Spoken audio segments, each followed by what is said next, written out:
was always very passionate about growing lacrosse, and we've got. He loves lacrosse. This is where he grew up. This is where we have our business, and so he's always willing to offer advice and suggestions on how to make things better. That he's always thinking so deeply about the decisions that are going to be made, because there's so many decisions in our business that really impact a lot of people. He understands that he's been given this opportunity to provide that service to you, and it really hits home with him that all of his decisions are really going to have a strong impact on their lives, and that means a lot to him. He held just about every position in the Gateway Area Council Boy Scouts besides the president. So he was involved as a pack leader, a den leader. He coached t-ball, he coached basketball for the Y. He was involved with, there's probably a lot of things he doesn't talk about because he is humble that way. He doesn't like to boast and brag about things, but there's more and more I'm learning that he's touched in the community that's pretty impressive. My dad was real, about 5-6 years ago, he was real adamant about starting this Dahl Family Foundation as a way for us as a family to get together and talk about charitable giving and to pool funds together to make a big impact. And so that was always a big thing he wanted over the years, is to start a foundation. I got my tie cut the first time I sold a car. It was a Taurus wagon, and I was 19 at the time, so but yeah, I was selling cars, and I had a little longer hairstyle then, and it was pulled back.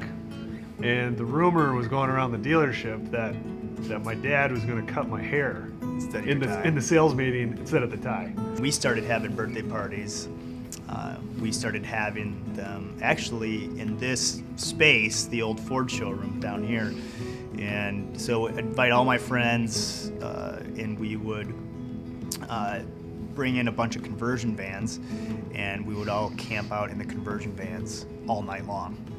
And my dad would be here, of course, monitoring everything, and we figured out, of course, we were, 12 at the time, I think. The PA system? Yeah, figured out the PA system, so we were constantly paging all night long. One of the trips I remember was a trip to Alaska, where we went up and camped by the glaciers. And it stays light till, pretty much all night. So we went for like an 11 o'clock hike around this island we were staying on, and we came back, Harry was sleeping in his tent, and we decided to play a little joke on him. We were going to act like we were bears and scare him a little bit, so we started making the bear noises, and then we'd swipe the tent. Andrew's like, go swipe the tent, go swipe. So I went up and I swiped the tent, and next thing I heard was a shell going into the chamber of a shotgun. Like, Dad, no, it's us! Don't shoot! And of course, he knew it was us the whole time, and played a joke on it. Yeah. Got us I don't know about that. That's what he says, but yeah, maybe. I'm pretty sure we got him pretty good. He put in a lot of time at the store, but he always made, whether it was Jansen's tennis or Tyler and I's, soccer games, he was always there. He always came, made the games. He was at home at night for dinner, and but so he was, was a good role model from that perspective. That family was important to him. It was obvious that family was still number one. Dad, you've done so much for the community. You've put in tons of hours. You've given a lot of yourself to lacrosse and the surrounding area, and congratulations. It's well deserved, and thank you for showing me a good example.